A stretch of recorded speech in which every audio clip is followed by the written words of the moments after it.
Today, the White House legal team concludes its defense of the president. So what have they said so far? Well, we can start with what they are not saying. Yesterday, the president's lawyers barely mentioned news from a former national security advisor. A book manuscript by John Bolton says the president explicitly linked freezing military aid to Ukraine with his demands for investigations of political rivals. It is not clear if the Senate majority will ever allow Bolton to testify, and in his absence, the president's lawyers said Democrats have failed to make a case. White House Deputy Counsel Patrick Philbin spoke on the Senate floor. The record that the House Democrats collected through that process already shows that the president did nothing wrong. It already exonerates the president. The defense team also changed focus, criticizing former Vice President Joe Biden and his son. NPR White House correspondent Franco Ordonez is with us in studio. Good morning, Franco. Good morning. Okay, so we heard a little bit there from White House Deputy Counsel Patrick Philbin. What else did the president's defense team argue yesterday? What was the main thrust? Well, they flushed out their main points, arguing that the House's case is flawed, filled with holes, assumptions, and basically driven by politics. And White House lawyer Patrick Philbin also argued against adding new evidence and said that would set a bad precedent. And there'll be a lot more impeachments coming because it's a lot easier to do an impeachment if you don't have to follow due process and can come here and expect the Senate to do the work that the House didn't do. I should add that fact-checkers like the group PolitiFact say every impeachment trial included witnesses. Okay, so that was the main thrust of the argument. But then also the Biden family came up yesterday, as Steve said, right? Yes. They promised to take on the Bidens, Biden and his son Hunter, and they did, zeroing in on allegations of a conflict of interest. Former Florida Attorney General Pam Bondi laid out the case. She detailed Hunter Biden's time on the board of a Ukraine energy company known as Burisma and how the timing fit together with the former vice president's work in Ukraine. She also played video from witnesses in the impeachment inquiry who testified that they found Hunter Biden's role on the board troubling. Meanwhile, Biden is on the campaign trail in Iowa. He and his team are dismissing this and saying these allegations have been repeatedly debunked. Okay, so that was what happened yesterday in the Senate. Let's leave the Senate for a second. We've got this allegation by John Bolton in his unpublished book. New York Times broke this story. Bolton says President Trump held up security aid to Ukraine because he wanted this investigation. In the Senate, they didn't say much. The president's defense team didn't say much. What did the president say?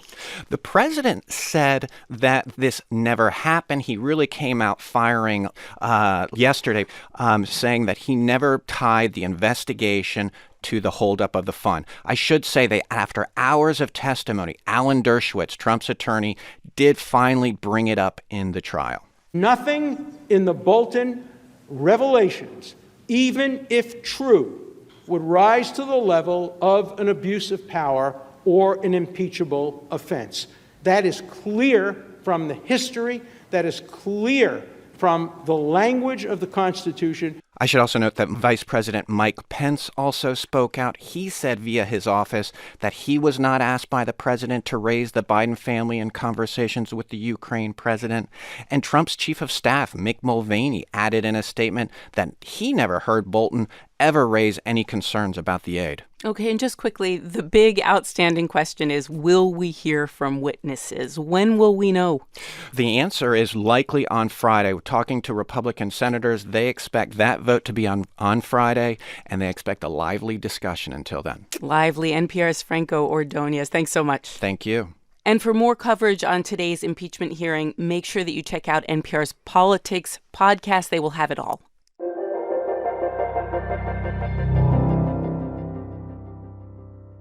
The White House is expected to release a proposal for peace between Israel and the Palestinians later today. Yeah, the president's son-in-law and senior advisor, Jared Kushner, has been working on this for years.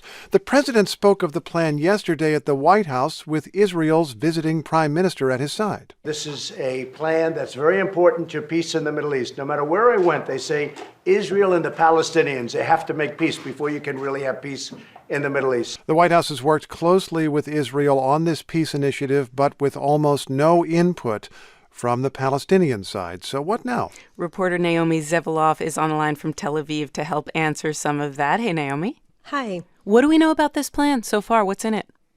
Well, the plan hasn't been officially released, so we can't say what's in it for sure, but the issues are pretty clear. What's the status of East Jerusalem? Is there an end to the occupation in the West Bank and an independent state proposed for the Palestinians?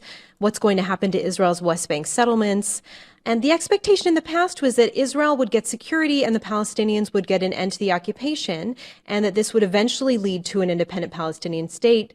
But the Trump administration has hinted that it's no longer bound to the two-state idea. You know, as Steve mentioned, Jared Kushner has been working on this for years. So why is this happening right now? Well, Israeli commentators are saying that the timing is political. Israel's about to have its third election in less than a year. And Netanyahu is facing criminal charges, and Trump is on trial in the Senate, and this allows both of them to talk about something else. And in fact, today, Israel's parliament was supposed to start debating Netanyahu's request for immunity. But this morning, he dropped that request because he says he doesn't want it to be a distraction from this historic day. But commentators are saying he probably would have lost the request anyway. Israelis were deeply involved in this negotiation from the beginning. Palestinians were early on, but then they pulled out. Can you explain why they left the negotiation and what they're saying about this today? Well, Palestinians rejected this plan ahead of time because they have zero trust in this administration after Trump recognized Israel's claim to Jerusalem as its capital and moved the embassy there from Tel Aviv in 2018. And Palestinians, of course, also want part of Jerusalem for their capital. And they cut ties with the White House over that embassy move. And then Trump made punishing cuts in foreign aid for things like food and medical care in the West Bank and Gaza. And so now Palestinians are saying that they won't be bullied into accepting this deal that they had no part in. If that's the case, is this thing dead in the water? Well, it's hard to tell. Palestinians are asking ambassadors from Arab countries not to attend the unveiling, and Kushner supposedly sees their support as important. So if it comes out and the Israelis endorse it and the Palestinians reject it, it's possible that Netanyahu could pursue a totally unilateral course. He already said he wants to annex West Bank settlements in the Jordan Valley, and the occupied West Bank, East Jerusalem, and Gaza. These are the areas where Palestinians and much of the international community want a Palestinian state. So this could end that hope, and we don't know what would happen then. Okay, a lot to be answered. Reporter Naomi Zeveloff in Tel Aviv. Thank you so much. Thank you.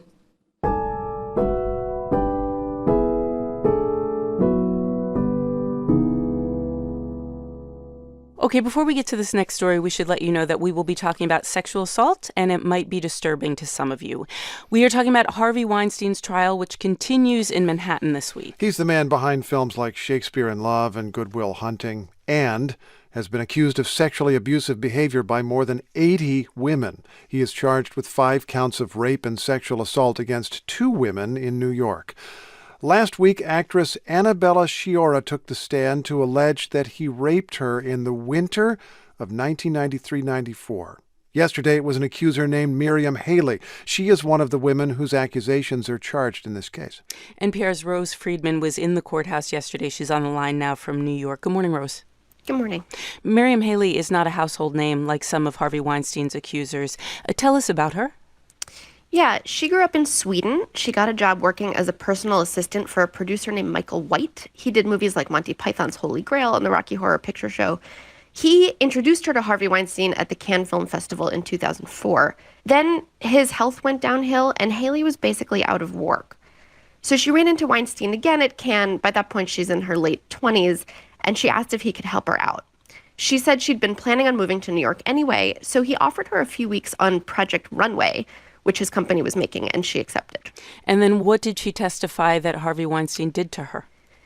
It was a disturbing story. She cried a couple times while she told it. It's tough to listen to and honestly kind of tough to talk about. She described a kind of escalating series of behaviors from Weinstein. At their first meeting in a hotel, he asked her for a massage, which she said felt humiliating to her. Then on another occasion, he offered her a ride home and tried to enter her apartment. After that, he showed up at her apartment unannounced. These were all under the pretext of business meetings, which the prosecution was careful to point out often happen in hotels and the entertainment business. Finally, Haley says Weinstein invited her to his own home, where she says they were chatting uneventfully on the couch when he lunged at her and began trying to kiss her. So in court, she said, no, I don't want this to happen. But she says he forced her into a bedroom where he got on top of her. She says, "He pushed me down, he held me by my arms and said, 'No, stay like that.' And I said, 'No, no,' and at that point started realizing what was actually happening, and I'm being raped." She says he performed oral sex on her. She said the whole time she was kicking and squirming. She asked him to stop. At some point, she says she told him she had her period. She says he pulled out her tampon and continued. Okay, so graphic and distressing testimony. Harvey Weinstein's defense team had an opportunity to respond. What did they say?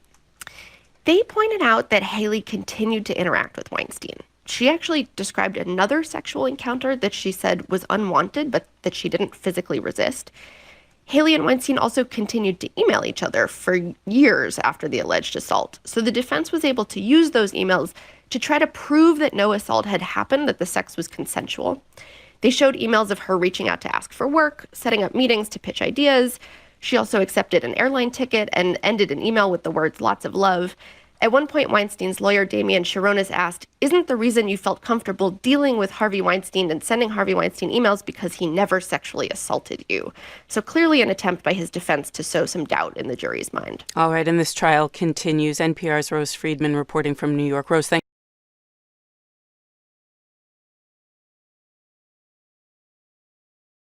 How much longer could a Senate impeachment trial go, and who might show up to testify? We could start to find out by the end of this week. President Trump's lawyers finished their arguments yesterday. His lawyer, Jay Sekulow, said the president's effort to have his political rivals investigated fell far below the level of impeachable offenses. Danger. Danger. Danger. To lower the bar of impeachment based on these articles of impeachment would impact the functioning of our constitutional republic and the framework of that Constitution for generations. At this point, each side has had 3 days for arguments, but depending on how the Senate sets the rules, these could come to seem like opening arguments. Lawmakers now have 2 days to ask the lawyers questions, and by Friday, they expect to vote on allowing witnesses. NPR congressional reporter Claudia Grisales has been covering all this and is in our studios once again. Good morning. Hi, Steve.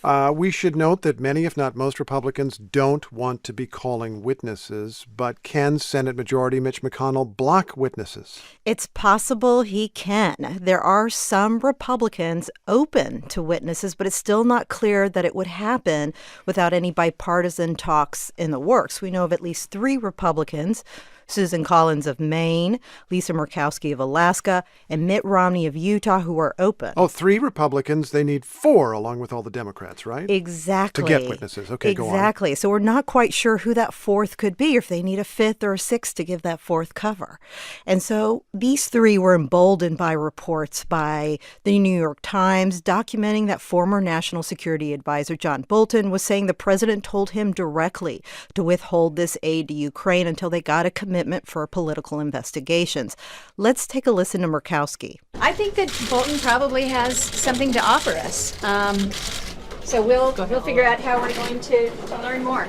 But even so, as we mentioned, Democrats need 4 Republicans to flip the chamber to call these witnesses, and it's not clear they'll get that support in time for this critical vote Friday. Okay, so the defense was arguing, as we heard from Jay Sekulow, that the president's conduct doesn't rise to an impeachable offense. They're essentially not denying that he did what he did regarding Ukraine, but that it's not impeachable, especially on the eve of an election. Let's listen to some of that. Here's White House lawyer Pat Cipollone. What they are asking you to do is to throw out a successful president on the eve of an election with no basis and in violation of the Constitution.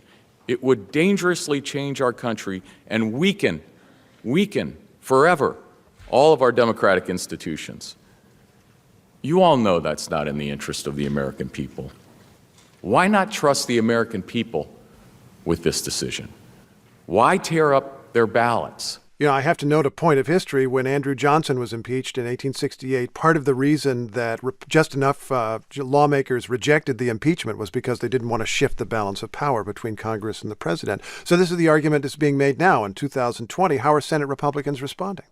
They're actually using this as a talking point. Several Republicans agree with this. They might not agree with how the president conducted this July call with the leader of Ukraine seeking these investigations, but they don't believe it rises to the level of an impeachable offense to remove the president so close to an election. How do the questions work today, the questions and answers starting today? The senators submit these questions in writing. They're alternated between Republicans and Democrats. Chief Justice John Roberts will pose these to the legal teams. And on Friday, soon after these 2 days of questions, the Senate will turn to the issue of witnesses, and we expect a vote on that. And if it fails, they'll quickly move to this final question on whether to remove or acquit this president. Claudia, thanks so much. Thanks. NPR's Claudia Grisales.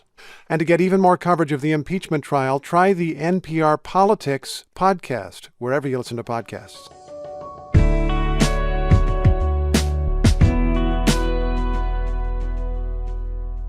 The president of the Palestinian Authority offered a response to a peace plan. Mahmoud Abbas says, quote, 1,000 times no. He was talking about a proposal shaped by the Trump administration and Israel. Israeli Prime Minister Benjamin Netanyahu was with President Trump yesterday when this deal was unveiled. The president's son-in-law, Jared Kushner, oversaw the plan, and on Al Jazeera yesterday, he defended it against Palestinian criticism. I think that with the whole peace process in general, people are right to be skeptical. It's a problem that has been unsolved for many, many years. And what I find is a lot of the criticism we get are from people who have tried to do this in the past and who have failed, and then they criticize us for not doing it the same way that they've done it. This proposal offers Palestinians what the White House calls a state with limits. Now, Netanyahu has talked in the past of a state minus, meaning a Palestinian entity that's not totally sovereign. So what does this peace plan do if it were to become reality? Naomi Zeveloff, a reporter, is in Tel Aviv. Hi there. Hi. What are the main points in these 80 pages? Well, there's a lot in this for Israel. Israel gets to keep its settlements and nearly all of Jerusalem, and there are a lot of limits on Palestinians. Trump says the Palestinians get a state, but the territory would be broken up and surrounded by Israel, and this so-called state would be demilitarized. And Palestinian Authority President Mahmoud Abbas is calling it the smack of the century. Okay, so he says that, but what kinds of responses are you hearing from on the ground from both sides? Well, Israelis are liking this plan because they get to keep the settlements and lots of West Bank land. But for Palestinians, it's a non-starter, partly because of the issue of Jerusalem. Palestinians want a capital there, but this plan only gives them a foothold on the outskirts of the city. And it's important to note that Israel would still maintain overarching security control. It seems like Israel could even still make arrests in the Palestinian state, which is how things work today in the occupied West Bank. Now, I don't want to suggest that the United States is saying to the Palestinians, we hardly care if you agree to this or not. That might be a little extreme. But U.S. officials have been saying that even if Palestinians reject the deal, Israel may begin annexing areas of the occupied West Bank. Isn't that a big break from the past? Yes, and this is already rippling through Israel. An Israeli official told me last night that Israel's cabinet will vote to apply Israeli sovereignty to parts of the West Bank really soon. It could even happen within days. Wow. This is also related, of course, to internal Israeli politics. Israel's having its third election in a year in March, and Netanyahu is struggling to survive politically, and annexation is a big deal to his right-wing base. What are people saying in countries surrounding this conflict? So there have been a lot of negative reactions. Jordan warned against the annexation of Palestinian lands, and Turkey called the plan stillborn. But it wasn't a situation of unanimous rejection. Some close U.S. allies in the region were offering cautious support. The Saudi Crown Prince is urging the Palestinian Authority president to consider it. Okay, Naomi, thanks so much. Really appreciate it. Thank you. That's reporter Naomi Zeveloff in Tel Aviv.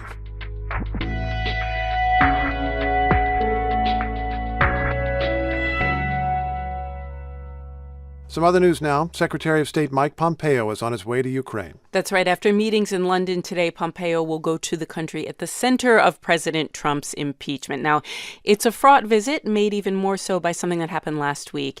In a talk with NPR's Mary Louise Kelly, the chief U.S. diplomat got his hackles up at questions about Ukraine, and afterward he told her that Americans don't care about Ukraine. One of our most experienced reporters, NPR diplomatic correspondent Michelle Kellerman, is covering this story. Good morning, Michelle.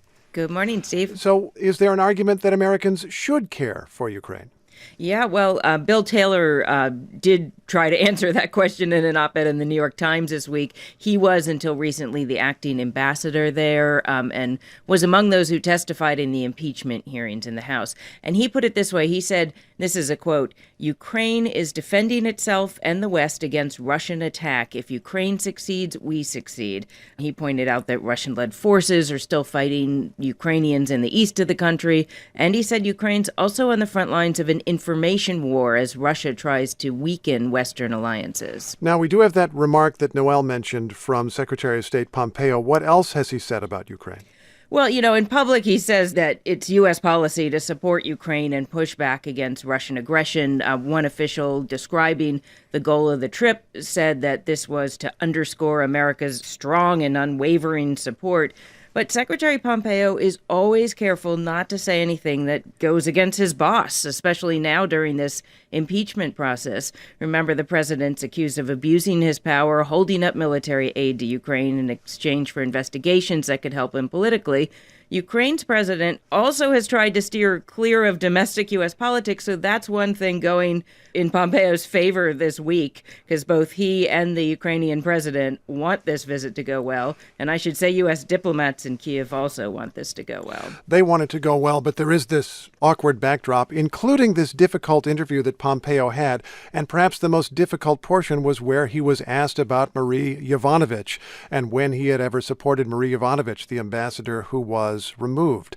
That story has taken on more intensity in recent days because audio recordings have surfaced of the president saying that he wanted Yovanovitch fired long before she was.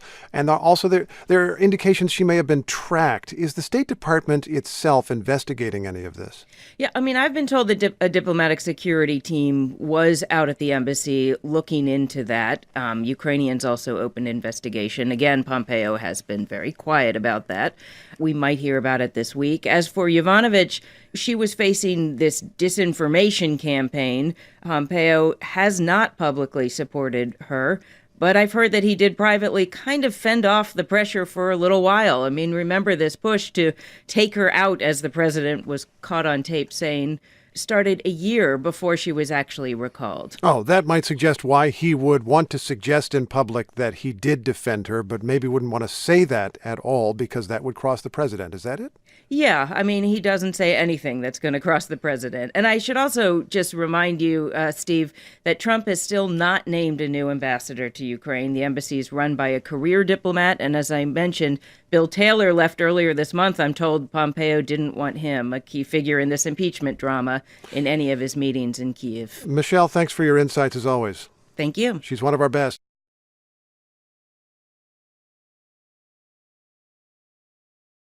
There were 8 hours of questions and answers on the Senate floor yesterday. 8 hours. One by one, senators, including Republican Susan Collins from Maine, wrote their questions on little note cards. Mr. Chief Justice.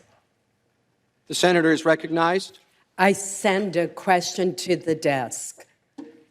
On behalf of myself, Senator Murkowski, and Senator Romney. And then Chief Justice John Roberts read their question out loud. Now, in that case, Collins, Murkowski, and Romney asked about motive. What they asked if the president had mixed motives for demanding investigations in Ukraine, pursuing his personal political interest, but also the national interest. That was one of many questions posed to the prosecution and the defense. NPR's national political correspondent Mara Liasson is on the line. Good morning, Mara. Hi, Noel. Okay, so 8 hours of questions and answers. What can we learn from the answers? Well, there's been a real shift in the president's defense argument from he did nothing wrong, the call was perfect, there was no quid pro quo, to whatever he did wasn't serious enough to warrant removal, wasn't impeachable, to abuse of power isn't impeachable, to it doesn't matter what he did as long as his intentions were good. Here's Alan Dershowitz answering a question from the Democrats about this. If a president does something which he believes will help him get elected in the public interest, that cannot be the kind of quid pro quo that results in impeachment. So in other words, if the president thinks his reelection is in the public interest, and what president wouldn't think that, right, then anything that he does to help himself get reelected is just fine. So the president's personal political interest in getting reelected is the same thing, is equal to the public interest. Now, Democrats say that's pretty close to a very Trumpian defense. Remember, Donald Trump says Article 2 of the Constitution lets him do whatever he wants. They say this is the same thing as saying as the president is above the law. Okay. Aside from the shift in defense strategy, there was also yesterday a big disagreement about what constitutes campaign interference. Why did that come up so much? Why was that significant? Well, it came up because the president was asking a foreign government to help him dig up dirt on his rival. Now, one of the president's lawyers said it's not campaign interference if there's credible information about wrongdoing to be brought to light, even information from overseas. Adam Schiff, who has led the House managers, said that's not a policy, that's corruption. So this is just another example of the evolution of the president's legal team arguments. Democrats would call it a devolution to whatever the president does can't be wrong. Okay. Then, of course, there were questions about John Bolton and whether he should testify. How did that evolve in the question and answer session yesterday? Well, you know, the New York Times reported that Bolton says in the manuscript of his book that Donald Trump told him in August that he wanted to hold back the aid for Ukraine until investigations were started. Yesterday, we learned that the National Security Council told Bolton's lawyer that there is classified information in the manuscript, so it can't be published. Bolton's lawyer says none of the information in the Ukraine chapter could possibly be classified, so we don't know whether Bolton's book will be coming out anytime soon. But how it entered into the arguments in the Senate is that the president's legal team is saying it doesn't matter what's in Bolton's book. It's irrelevant. It won't change the outcome of this, and you don't need to hear from him. Well, in that event, I wonder, do you get the sense that there's any momentum in the Senate to hear what Bolton and maybe even some of the other top advisors to the president have to say? We still haven't seen any sign that there are 4 Republican senators that want to join forces with Democrats and push for witnesses. That decision will come later this week after the question and answer session is over. NPR's Mara Elias. And Mara, thanks so much. Thank you.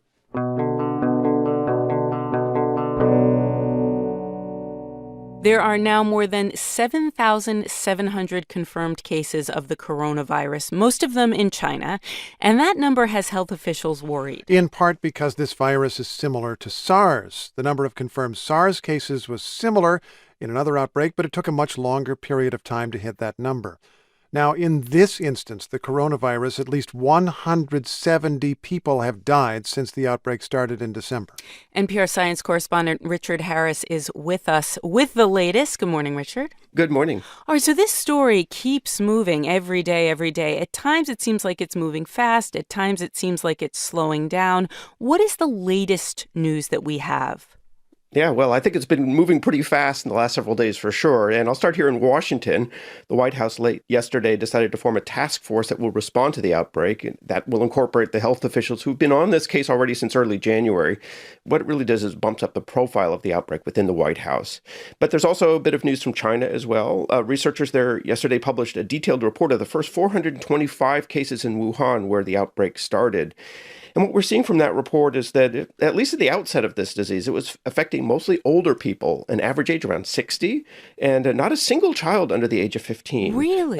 Yeah. And these are the cases that are most severe. There may be many cases that are actually not severe enough to have ended up in the hospital. So we're looking at the most severe cases. And the researchers estimate that the incubation time is around 5 days. And in most cases, almost all of the had shown signs by 12 days. The sort of safety margin right now is keep an eye out for 14 days, and that seems sensible based on the data that came out of China. 14 days, okay. Yesterday, some American citizens were evacuated from Wuhan City, and they were brought back to the United States. Where were they sent? They were sent to March Air Reserve Base in Riverside County outside of Los Angeles. There were 195 passengers plus some crew. And there's a fair amount of confusion about this episode, but we now understand that they are not being held under quarantine, but they've all agreed to stick around for up to 3 days, plus or minus, as the CDC interviews them and runs blood tests on those who wish to look for signs of the coronavirus.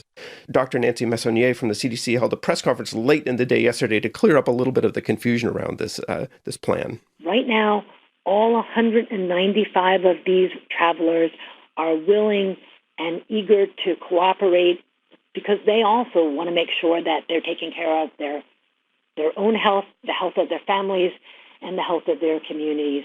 So they are voluntarily cooperating with us. Okay, that's a doctor from the CDC. In the meantime, what's really interesting is that the CDC hasn't declared this a global health emergency yet. Why are they holding back? Yeah, it's actually not the CDC. That would be a job of the World Health Organization. Okay. And they use that to marshal international resources. Last week, the WHO met to talk about this, but decided the outbreak didn't quite reach their threshold. But things have changed so much, they are meeting again today to reconsider.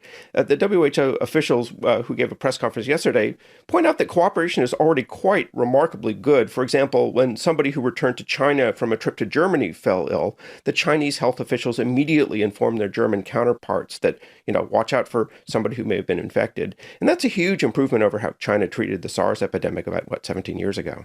NPR's Richard Harris. Richard, thank you. Anytime.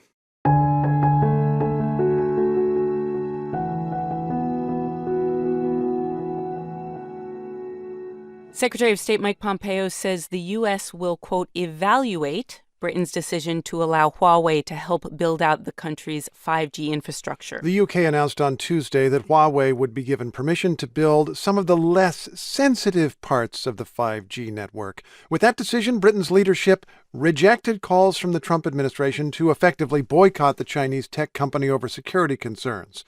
Secretary Pompeo is expected to raise this issue during his meetings with British Prime Minister Boris Johnson and Foreign Secretary Dominic Raab today. Raab addressed the UK Parliament following the government's decision. Let's listen. Nothing in this review affects this country's ability to share highly sensitive intelligence data over highly secure networks, both within the UK and with our partners. So does this much exposure to Huawei pose a security risk? NPR's Frank Langfitt has been following all of this from London. Good morning, Frank. And good morning, Noelle. Okay, so Pompeo has not met with Boris Johnson yet, but has he said anything that gives us a sense of what his mindset is going into this meeting, what he's going to say? Well, I think he's been holding his cards relatively close to his vest. Of course, he's disappointed by this decision, obviously. On the flight over, he reiterated to reporters that he sees Huawei essentially as an extension of China's Communist Party, and pointing out that they could be legally required to hand over info to the Chinese government. And he still sees this decision as a real risk. And he says there's maybe a chance here for the UK to rethink its position. But I'll be honest with you, Noelle, Johnson's government seems pretty firm for now. They've been talking about this for a long time in this country and how to handle it. And they basically are continuing to say what Rob has said, which is they feel they can manage this risk. Is everyone in the UK on board with this decision? No, I think what's really interesting is to hear some of the complaints from not only inside the Conservative Party itself, Johnson's party, but other parties as well. And what we heard particularly was a guy named John Nicholson of the Scottish National Party, who said that a lot of this is a failure of this government to have other options, have homegrown options, so they wouldn't be reliant on a company with very close ties to the Communist Party. And this is what John Nicholson said earlier this week in the House of Commons. Many will think that this decision is born out of weakness. It has come about as a result of short-termism and decades of underinvestment. The Prime Minister has gone for the cheapest, least secure option, and the Conservative government has chosen low cost over security. That's interesting because he's essentially saying China got this done and we didn't, and we should have gotten it done if we wanted to avoid this. It's a great point. Absolutely. The big issue between the U.S. and the U.K. is intelligence sharing, because the U.S. has said if the U.K. goes ahead with this, it might limit intelligence sharing with the U.K. So bigger picture, what does this mean for the relationship between the United States and the United Kingdom? I mean, I think the position here in the U.K. is this something that the United States would do, or is it a bluff? Would they really limit it?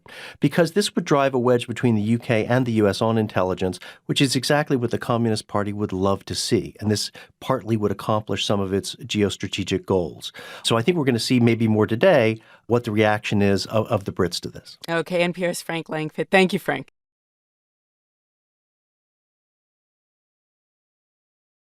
As soon as today, the Senate could write the ending of the impeachment trial. Right. That became clear last night when the president's supporters lined up enough votes to block witnesses. Republican Senator Lamar Alexander of Tennessee said he does not want testimony. He said the president did what he is accused of, but also that it doesn't rise to the level of impeachable conduct, so witnesses don't really matter. A vote to block witnesses could be followed by a fast vote to acquit the president. NPR congressional reporter Claudia Grisales is part of our team on this story. Claudia, good morning. Good morning, Steve. Lamar Alexander was one of several swing votes, Republican swing votes. What have the others been saying?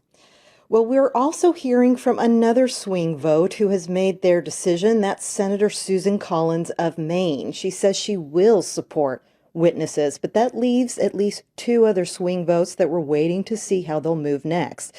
That includes Lisa Murkowski of Alaska, and she's keeping us in suspense. Let's take a listen. So I'm going to go back to my office. I'm going to put some eye drops in so that I can keep reading. And I've been forming a lot of thoughts, and so that's going to be my job now at, almost 11 o'clock. So that is Murkowski leaving the Senate chamber last night. She says she's planning to announce her decision later this morning ahead of this critical vote. And we're also watching another Republican, that's Mitt Romney of Utah. And we have to keep in mind, these GOP members are facing enormous pressure from within their own party to fall in line.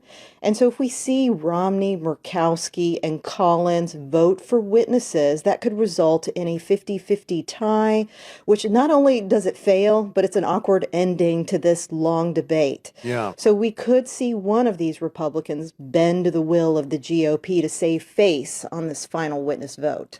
Just to be clear, if it is a 50-50 tie, if Justice Roberts does not intervene at that point, does that mean the motion fails and there are no witnesses? Exactly. And we're not expecting Roberts to intervene at this time. Okay. How have Democrats been arguing for witnesses? They've been saying that a trial with no witnesses is not a trial. House impeachment manager Adam Schiff said it would set this dangerous precedent. Let's take a listen. I agree with counsel about one thing they said. If we have a trial with no witnesses, that will be a new precedent. We should be very concerned about the precedent we set here, because it will mean heretofore that when a president is impeached, that one party can deny the other witnesses, and that will be the new normal. That will be trials without witnesses. Schiff went as far as to propose that they could limit the time that witnesses went before the Senate to about a week, trying to address a key talking point that Republicans have argued that if they pull witnesses in, it could drag this trial on for even weeks more. What has the president's legal team been saying as all this has unfolded? So they're also using the word precedent, but they're saying that this case hasn't met past precedent for calling witnesses. And they said the window for calling these witnesses has passed. Lawyers reiterated that this was the House's job during the impeachment inquiry. Here's Trump attorney Pat Philbin. Let's take a listen. And this all goes back to the most important consideration, I think, that this chamber has before it in some ways, especially on this threshold issue of whether there should be witnesses or not, has to do with the precedent that's established here for what kind of impeachment proceeding this body will accept from now going forward. They also reiterated that if the chamber did move to call witnesses, it would be met by this protracted legal fight by the president's attorneys. Could this trial actually end as soon as today? So it's possible. First, they've had several hours of debate on this witness question. There'll be 4 hours on each side. If the motion is approved, which we're not expecting, this could really extend the proceedings. But if it fails, which is what we are expecting, then we'll be watching another set of swing votes, like Democrats, including Doug Jones of Alabama, to see if they'll vote to remove or acquit the president. Okay, Claudia, thanks so much. Thank you. That's NPR's Claudia Grisales. And to get even more coverage of the impeachment trial, try the NPR Politics podcast, wherever you listen to podcasts.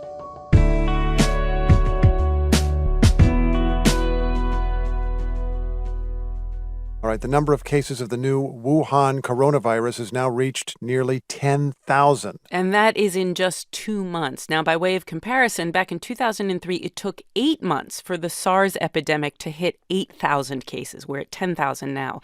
The World Health Organization has declared this outbreak an international health emergency. Meanwhile, the State Department has issued a do not travel warning for China and says U.S. citizens should leave that country. NPR's Jason Beaubien joins us now from Hong Kong. Hi there, Jason. Hey, good morning. What is the importance of that new warning about a health emergency? So the health emergency from the World Health Organization basically is saying that this is really a big deal, that there is great concern at that level in Geneva, that this needs to be addressed. And then when you come in with the United States ramping up to a level 4 do not travel to China, that is also really significant. It puts China up there with Iraq, Syria, and Somalia as places that United States citizens should avoid. So the impact of this is probably going to be quite significant to have both of these coming at the same time. I'm trying to understand if authorities are all that late. We've heard more and more reports now about how this virus may have been spreading for a while before Chinese authorities took truly serious measures to contain it. There has been this rise in cases, but still not that many compared to some other problems. What are the prospects for getting it under control? I've talked to researchers here, and they say this thing's just getting started, that there's going to be a lot more to come. China has 10,000 cases. China clearly thinks it's also got a huge problem on its hand. They're building 2 hospitals in Wuhan right now to try to treat patients. Wow. So those they're expecting to have online fairly soon, but still, they are building new hospitals to try to deal with it. They've got 15,000 suspected cases, 100,000 people under some form of being monitored to have had some form of exposure. Experts very much feel like this thing's going to get much worse before it gets better. What's it like there in Hong Kong, where there's only been about a dozen cases, but mainland China is right there? People here are they're scared. You see it. There are huge lines for people trying to get masks. There's basically all the stores have run out of masks. Whenever the word gets out that some store has masks, a line forms all the way up the block, around the corner, and they sell out in no time. Hong Kong was devastated by SARS 17 years ago. 300 people here died during that outbreak. One doctor said to me that SARS is this scar on the city, and it's still really quite raw. People who were here or alive at that time, they remember it vividly. It devastated the economy. This outbreak, it was during the Chinese New Year that things really started heated up, but things are still quite slow. Schools are closed for the next 2 weeks. Mm-hmm. Yeah, this place is kind of on hold. Okay, hang in there, Jason. Thanks for your reporting. No problem. That's NPR's Jason Beaubien in Hong Kong.